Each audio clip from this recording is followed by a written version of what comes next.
Ya hemos llegado al final de esta serie de vídeos en los que hemos esbozado por qué sectores tan importantes como la educación o la sanidad funcionan actualmente entre relativamente mal y pésimamente, y cómo el libre mercado ayudaría a reconfigurarlos. Y el broche final lo pondremos con la investigación y el desarrollo, un tema que no suele ser protagonista, pero que cuando aparece también se reclama una mayor inversión pública. Por ejemplo, en España tenemos la iniciativa de A3 Media, la dueña de cadenas como Antena 3 o La Sexta, en la que se piden firmas para que el gobierno se comprometa a elevar la inversión pública en I+D al 2%, desde el 1,24% actual. Viendo que casi 1 millón de personas ha firmado, tal vez sería oportuno explicar por qué esto es un error. Y no nos referimos simplemente a que el gasto público ya sea insostenible, con un déficit que no desaparece y una deuda disparada. Lo que queremos decir es que la investigación privada es preferible a la pública. Y no solo por el gasto, sino también por la vía de la monopolización del conocimiento. Esto que suena tan complejo en realidad es sencillo de entender. Cuando una empresa hace un descubrimiento puede solicitar una patente al Estado. Esta patente le acredita como la propietaria de ese avance científico e impide que el resto de las compañías se lo copien. ¿Y por qué pasa esto? Pues porque se supone que la información es un bien público, es decir, que su consumo es no excluyente y no rival. Y sé que te estoy liando, pero tranquilo, ahora mismo te lo voy a explicar. Si un bien es no excluyente, significa que su propietario no puede impedir a otras personas consumirlo. Por ejemplo, si un tenor de ópera canta en su casa, sus vecinos estarán consumiendo la música que genera y él no podría hacer nada para que no lo escuchasen, al menos a priori. O una empresa de alumbrado, que al instalar una farola no va a poder distinguir entre los viandantes de la calle quién le ha pagado por esa farola y quién no, así que no puede impedir que los que no han pagado se beneficien de esa luz. Y si es no rival, quiere decir que la cantidad del bien consumida no varía en función de la gente que esté disfrutando del mismo. Por ejemplo, los rayos del sol son un bien no rival, porque yo puedo broncearme independientemente de las personas que estén haciendo lo mismo en ese momento. No nos llega menos luz o menos calor por el hecho de que la playa esté más o menos llena. Sin embargo, una cabina de solarium sí sería un bien rival, porque si la ocupa una persona quiere decir que otra no va a poder hacerlo. En realidad, muchos bienes son no excluyentes y no rivales hasta cierto punto, y es difícil encontrar uno que cumpla una de esas categorías en cualquier circunstancia. Pero se dice que la información y los descubrimientos científicos son un bien no excluyente y no rival. No excluyente porque tú no puedes perseguir a la gente para que no conozca una técnica de producción o un nuevo material. Y no rival porque el grado de comprensión de esa información no disminuye si la conoce mucha gente. Así que resumiendo todo este lío, las patentes se otorgan porque si no fuese así, las empresas malgastarían recursos investigando para que luego todos disfruten de su descubrimiento. Pero más adelante en este vídeo vamos a descubrir por qué esto no es necesariamente como lo pintan.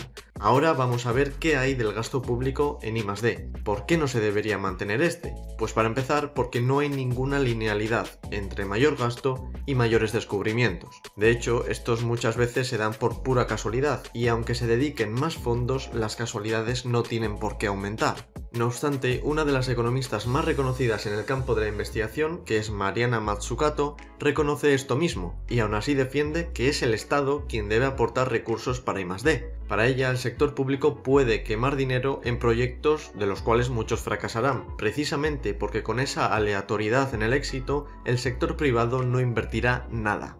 Pero en realidad esto es falso. Según los datos de la National Science Foundation de Estados Unidos, en 2018 prácticamente el 70% de la inversión en investigación corría a cargo del sector privado.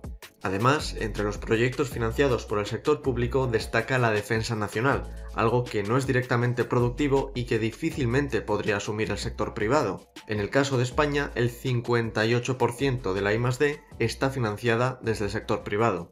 Claro que dentro de toda la I+D se estaría incluyendo el desarrollo de nuevos productos o métodos de producción, que es algo íntimamente ligado a las empresas. Así que, ¿qué pasa con la ciencia básica? Esa que no tiene aparente utilidad, pero nos puede proporcionar información sobre nuestro entorno. Pues resulta que la administración pública estadounidense solo financia el 44,4% de esta, menos de la mitad. así que los datos no apoyan el argumento de Mazzucato ni siquiera para la ciencia más básica y menos ligada con la actividad empresarial. Pero es que de todas formas, si toda la inversión pública estadounidense en I+D desapareciese, seguirían gastando el 2% del PIB en esta rúbrica. Recordemos que la campaña de A3 Media pedía que se incrementase el gasto público en I+D hasta llegar a un total del 2%. Pues bien, esta cifra ya se alcanza en Estados Unidos tan solo con los fondos del sector privado. Así que no es necesario que el Estado se crea el único capaz de llevar a cabo descubrimientos científicos.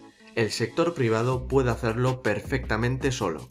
Pero aún te preguntarás qué pasa con el tema de las patentes y si la dominancia privada en investigación se debe simplemente a que el Estado les concedería ese monopolio sobre su invención. Lo hemos dejado abierto y lo vamos a resolver ahora. Y aquí incluso puede ser que muchos liberales defiendan las patentes porque son una propiedad, y nosotros creemos en la propiedad privada. Tengo que deciros que en realidad no lo son. La propiedad implica que una persona tiene derecho a hacer uso de lo que sea objeto de su propiedad, pero la patente no tiene este fin, puesto que su objetivo no es permitir al descubridor aprovecharse de sus frutos, sino impedir que otros le copien. Es decir, la patente establece la coacción contra otros productores que también quieran usar esa nueva información en sus propias actividades. Pero pensarás que aunque esto fuese así y la patente realmente no fuese una propiedad legítima, eso no rebate la idea de que si los descubrimientos no estuviesen protegidos, entonces nadie investigaría.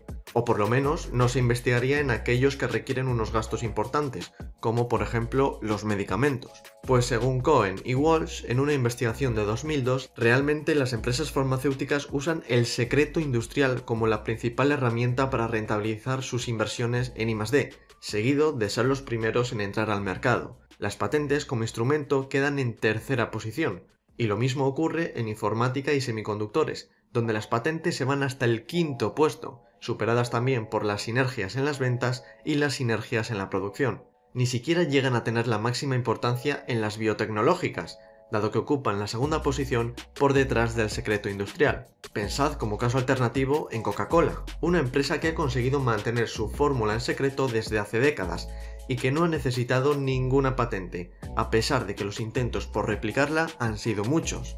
Y de todas formas, mirad los efectos negativos que tienen estas patentes. Seguramente os habréis fijado que en Amazon podéis comprar en un clic. Ahora pensad, ¿solo en Amazon? Pues antes de 2017 sí, solo era en Amazon, porque esta empresa patentó la compra en un clic. ¿De verdad creéis que hace falta dedicar muchos recursos a investigar cómo desarrollar la compra en un clic? Para nada. Al contrario, Amazon consiguió una ventaja competitiva frente a otras empresas gracias a las patentes, algo muy injusto. Y es que también se han patentado cosas ridículas. En 1965 se patentó una máquina centrifugadora para facilitar el parto sin dolor. O en 2002, un reposacabezas para el urinario. Por si lo queréis usar, os comento que ambas patentes ya han expirado. Pero si optáis por una, por vuestra seguridad, mejor que sea la de ir al baño y no la del parto con volteretas. Así que en definitiva, la investigación pública no es necesaria y la figura de la patente tampoco. De hecho, puede obstaculizar la competencia en el mercado y convertir a las actividades empresariales en un infierno legal, en el que no se pueda dar un paso sin infringir alguna patente. Aquí termina nuestro viaje por el estado mínimo. Te agradezco que hayas visto esta serie de vídeos y te lo agradecería aún más si le das a suscribirme, activas la campanita, me dejas un comentario y lo compartes con tus amigos. Hasta el próximo vídeo.